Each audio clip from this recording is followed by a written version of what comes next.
Resources Monthly Report. Thank you. Good afternoon, Dr. Johnson, members of the board, Mr. Thurman. The Division of Human Resources report, as of this reporting period, shows that we have contracted 84 newly hired and contracted employees, and that's as of this reporting period. Keep in mind that teachers officially report today, so the majority of the individuals that we hired will not be reflected on these numbers, but will come to you in September. 93 new non-contracted employees, 136 resignations, and 1 termination. In addition to the Division of Human Resources report, I have provided for you an instructional vacancy report broken down by region and by school. As it relates to staffing, please note that as you will see, staffing constantly changes. The information that is right before you will change possibly before I make it back to my office. But essentially, we are on target to be 98% or better staffed by the first day of school. We currently have 131 instructional classroom vacancies. Of those instructional classroom vacancies, we have about 40 to 50 that have documents that are outstanding, but we're working to bring those individuals in on Wednesday for a start on Monday. Of our 127 schools and centers, approximately 111 have 2 or less vacancies, so we're working to get those down. Approximately 702 individuals have been hired. They will be a part of our freshman class that Dr. Thompson will talk about this evening in her report. And we have recently posted Title I positions, and we are looking to hire them immediately. That concludes the Division of Human Resources report for August 2013. Mr. Orson. I have a couple of questions for you. You know, the number looks intimidating with 131 vacancies in school ready to start in a week. So, as always, my first question is, how does this compare to past years? We're right on target. Actually, we're a little bit better. Last year, we were right at 97%, so each percentile equates to about 55 to 60 teachers. May I make mention that the majority of these individuals will be in seats prior to Monday. We are working through the weekend, so we will be authorizing and hiring all of this week, including the weekend. So it is our goal to have less than 30 to 40 day one. Okay, and on that day one, will we have certified substitutes in the classroom in their subject matter certification? Yes, sir. We have a pool of certified field subs who are ready and prepared to go in. Okay, and then, you know, there at least seems to be a feeling, if not a pervasive feeling, that we are losing teachers, even at this late date, to other districts. Do you have a sense about whether that's correct or not? That is true. Please note that, as Mr. Thurman just stated, with regard to getting our financial house in order, I thank the board for the inclusion of the work calendar reduction day, furlough day, that was added back to the budget, as well as the meritorious attendance program and all the great things that we're doing. But in addition to the financial aspects, please note that the senior staff is also working on a retention plan, because it's not difficult to recruit, but retention has been our issue. So with all the things that we are putting in place to support, and please note that we strive to value and compensate our employees to the best of their ability or to the best of our ability, but essentially getting our financial house in order, providing the level of support from all areas, school leadership, operations, HR.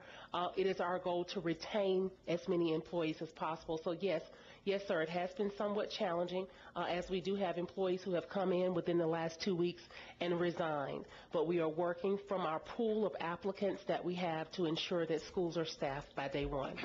And just for my own edification, maybe the other board members, at least it was, perhaps I'm wrong, it was my understanding that you can essentially resign from your contract for a promotion, but that I always understood that a salary increase actually did not constitute a promotion under the Professional Standard Commission rules.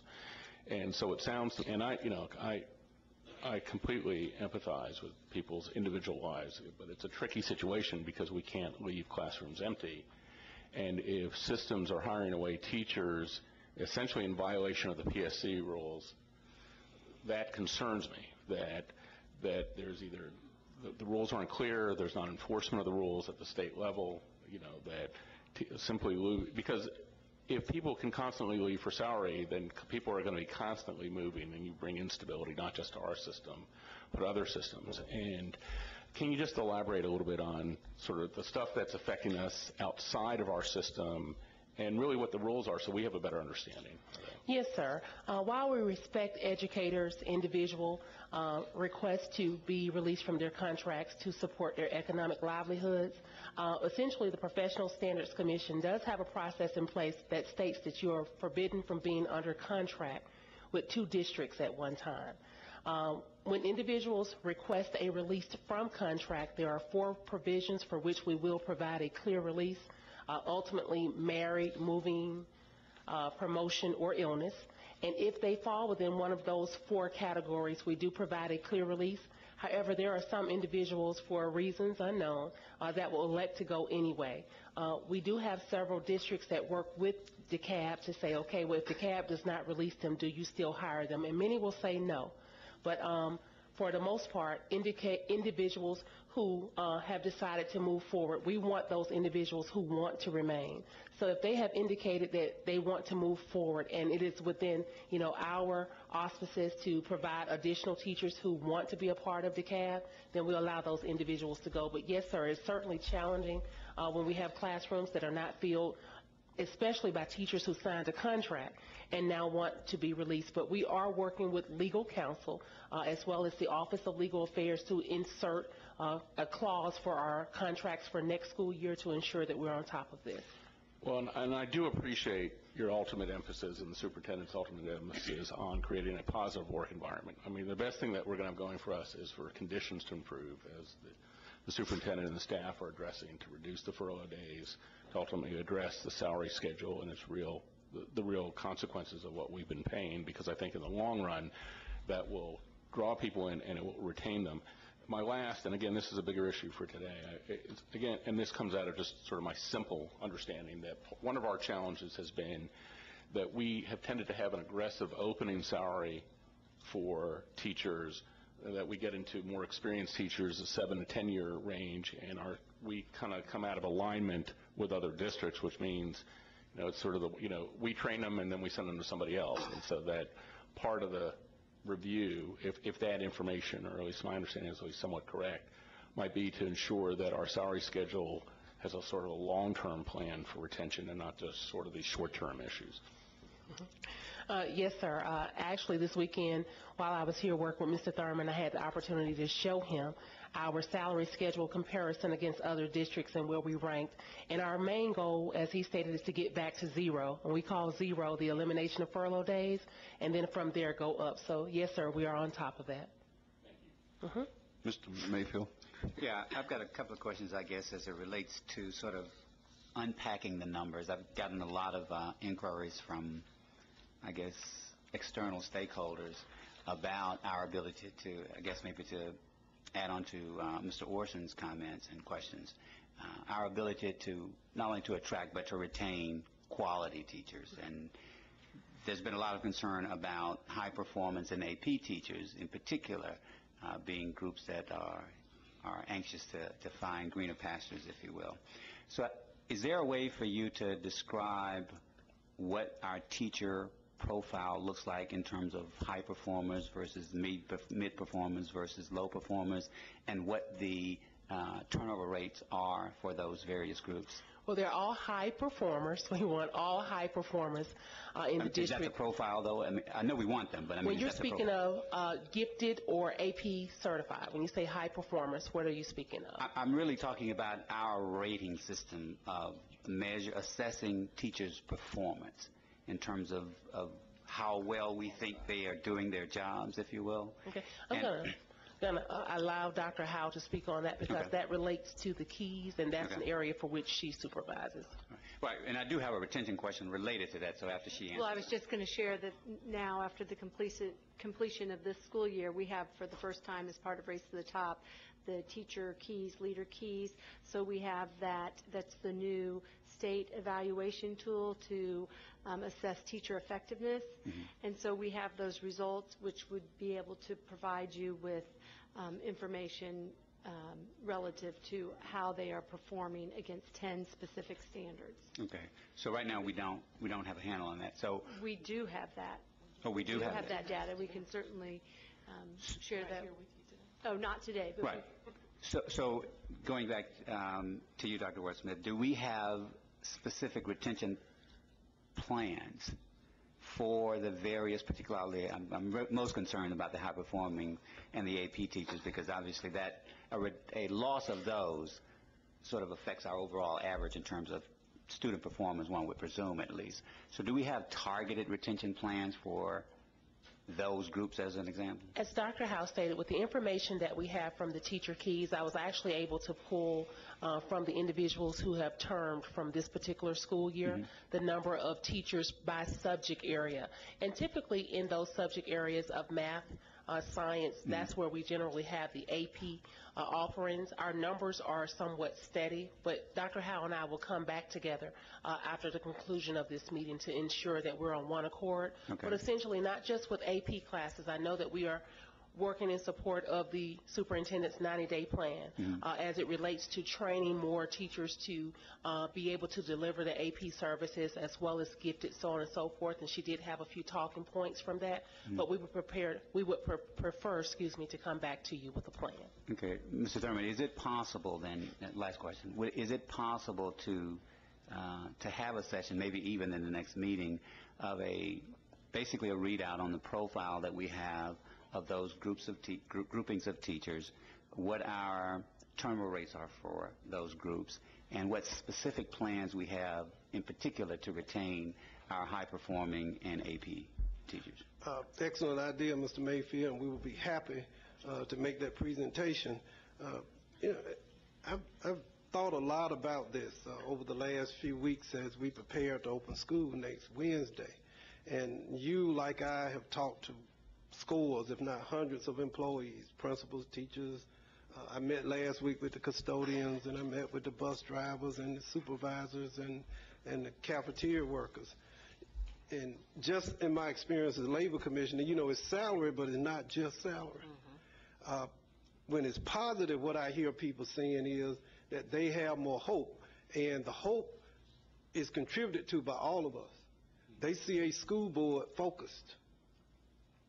And see, we often think it's just a salary issue, but it's not just a salary issue. It's, do I feel as an employee that this institution is focused and intentful and moving in the right direction? Is there a spirit of cooperation and not focused on self-serving agendas? And so to that extent, every employee, every person can contribute to not just increase quality hiring, but also on retention. Many people are leaving as salary, but they, be honest with you, they just giving up hope that we would ever get our act together. And what I've tried to say to them is, no, things are changing, but there's a whole lot of evidence to the contrary. And so for us to think that that did not influence the decisions, I don't think it's being honest. It wasn't just a salary issue. Now, beyond that, I also had the chance to talk to the freshman class. And I know some of its board members came. I know Mr. McMahon did. And I talked to some on Friday. We have an outstanding crop of young educators coming into DeKalb County.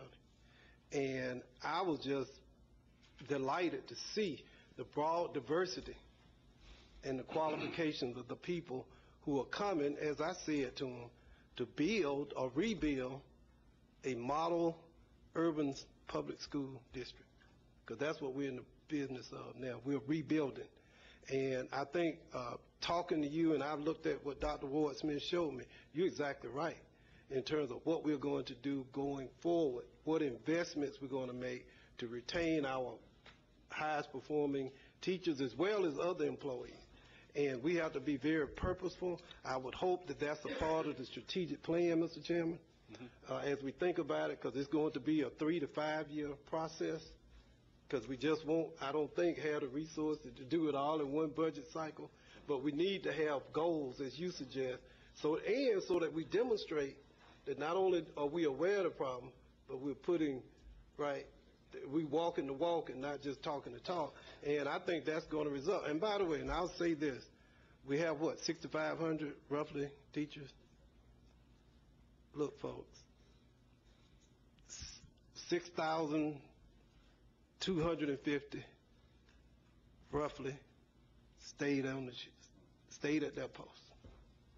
And I hate to see good teachers leave DeKalb County. I really do, because we lost some good ones. We really did. But you know what I'm more proud of? Of those who stayed, because they're committed, and they believe in what we're doing. And they believe that with the leadership of Dr. Johnson and this board, that we're moving in the right direction. So we will mourn the ones who lost, but I think you ought to also know and celebrate and thank those who stayed. And oftentimes we don't do that enough. And I think it's not fair to all the dedicated, hardworking educators who are in school today, who were in school last week. We had teachers all over the district who came to work last week. They didn't report today. They reported last week. And I had regional superintendent bring me photos, am I right, Dr. Pringle? Just to prove the fact that they were already in class, not being paid, getting ready for this school year. And I think it's phenomenal. And I bring it up just so people will know, not just at this table, but across DeKalb County. Thank you, Mr. Superintendent. I might add to that, it would be helpful to communicate that in some form or fashion to all of our staff, not only your attitude and the board's plan of going about that. We need to communicate to our staff that, yes, we have a commitment, we have a plan, we're dealing with a strategic plan that will take us for the next 5 years, and in that plan will be improved fringe benefits for all of our staff members, and certainly a focus on, continued focus on instruction. And if we can find some way to communicate that to each and every one of our staff members, I think it would be of great benefit. Thank you, Mr. Chairman. Dr. Morley. I'm trying to remember what I had to say now. So much has been said, and you all have really hit the nail on the head. The first part, Dr. Ward Smith, and thank you very much, is I've spoken with HR people from other districts around, and my understanding that people who want to leave, oftentimes that there is a monetary penalty that's levied against them, and I know the superintendent and I spoke about this. Is this something that you're looking at? Because my belief is that when we're talking about educating our children, we have to have people in the classroom and people who are counselors and people who are doing other things who want to be there. We do not need people with bad attitudes who will be disgruntled and coming in and who want to opt out, and we seem to be forcing them to stay there. Are we looking at a plan to look at a possible monetary levy fine against them for breaking a contract, as many of the other systems are doing? That is exactly what we're doing, Dr. Morley. Yes, Okay. ma'am. The other thing is, and we're talking about retention, as an educator, and it's a mindset, and I think that we as a board, as people in the community, we have to look at our mindset about education. For some reason, it's believed that educators should be paid less, and we, because we're being paid by taxpayer monies and other funding, is that they should come in and not be seen as people who deserve to be paid at a higher level. And I have to say it over and over again, we have to begin to look at what we think about people who are out here taking in the front line of educating our children. If we look at ourselves, we look at anyone, the basketball player, the football players, and nothing against these people making millions, but let's go back. They got their starts with an educator. There's someone who probably mentored them, someone that they can remember who did something for them. So I'd like to see the board. I'd like to see people who in the community, corporations. In a corporation, you can make six figures, and it's absolutely nothing. You don't have to have a master's degree, but the average counselor has to come in with a master's degree, and it's not expected that they should be paid and remunerated for the money, for the education and the time that they're putting into this. So I think when we're speaking about what we're doing, if we want to really, really see a retention rate, we need to put our money where our mouth is. We need to actually push forward to see that we're actually making plans, and as Mr. Thurman said, in the strategic plan, making sure we have goals and objectives that we can be able to say by a certain date, as we've done other things we're trying to put in place, that we're going to move forward to make sure that we not only secure these people retain them, but also when we see them to say that you're doing a great job. Give them a pat on the back. As children do, educators also have that and need that sense of belongingness. They need to feel valued. So it is more than just the money. It's a thankless job. I've been there. And until we begin to change our mindset and what we think about and what we say about teachers, about administrators, and what we say about counselors and everyone else who is a part of this whole process, I think that we're going to keep losing people. And not only in this system, this is across the country. We have to begin to look at what are we speaking, what are we thinking, and what are we showing them about education, and make education a priority. Until that happens, we're going to keep losing, and we're going to keep doing the same thing. So we have to change it, and I'm so glad to hear Mr. Thurman said that in this system, and Dr. Ward Smith, that we do have a plan that we're going to be putting in place. Because if not that, we're going to keep losing people. As a matter of fact, we're going to get less people going into the educational field in the colleges until we change our mindset about education as a whole. Mr. Coleman. This is a quick comment just to follow up on a couple of things that have been mentioned. I love the idea of doing some sort of evaluation of turnover, especially amongst targeted groups that we'd like to maintain. We've kind of touched on it. I would love if we'd go ahead and start thinking about that more broadly as a part of the strategic plan, because one thing that struck me reading our previous strategic plan was there wasn't an explicit point at the headline level about employee engagement and retention. And so I'd like if the staff would start thinking about engagement. How do we want to measure it? What are our aspirations from kind of the baseline that we have now, and how are we going to improve that moving forward? And then to Mr. Mayfield's point, retention, turnover, particularly for targeted groups, maybe high performers, maybe in some of our specialist disciplines. What is our aspiration there, and how do we want to measure and manage that moving forward? Because I think those could be a really important part of a balanced scorecard that we get out of this strategic planning process, and it'd be great to just start thinking about those now. Is there any objection to placing this item on the consent agenda? Hearing none. A memorandum of understanding. Dr. Howell. Yes, good afternoon, Dr. Johnson, Mr. Thurman, members of the board. Excuse me. This item We is... have a lively meeting today, Mr. Chairman. People rested up, I see. Yeah. Hopefully their brains are rested too. Some of us been on vacation. Okay, that's fine. Okay. This item requests that the board approve a memorandum of understanding between Sheltering Arms Early Education and Family Centers and the DeKalb County School District. The MOU defines the services that this center will provide for our pre-K 3 to 4-year-olds with minimum needs, and we provide itinerant teachers to go based on the number of these students that are placed at the center. The center will also, it outlines that they will provide diagnostic referral services to Coralwood and Bob Mathis for additional testing. And so the question was asked, there are several MOUs, if these are different locations and different services or different, and so I will state that the Early Education and Family Center is the general operation, and it just so happens that Sheltering Arms is in the same location, but the center is considered the overall larger entity of which provides these other services that may or may not be in that same. So I hope that helps to clarify. There is no financial impact to the general budget as a result of entering into this MOU. So the specific recommendation is? To accept the memorandum of understanding between DeKalb County School District and the Sheltering Arms Early Education and Family Centers. Is there any discussion? Hearing none, is there any objection to placing this item on the consent agenda? Hearing none,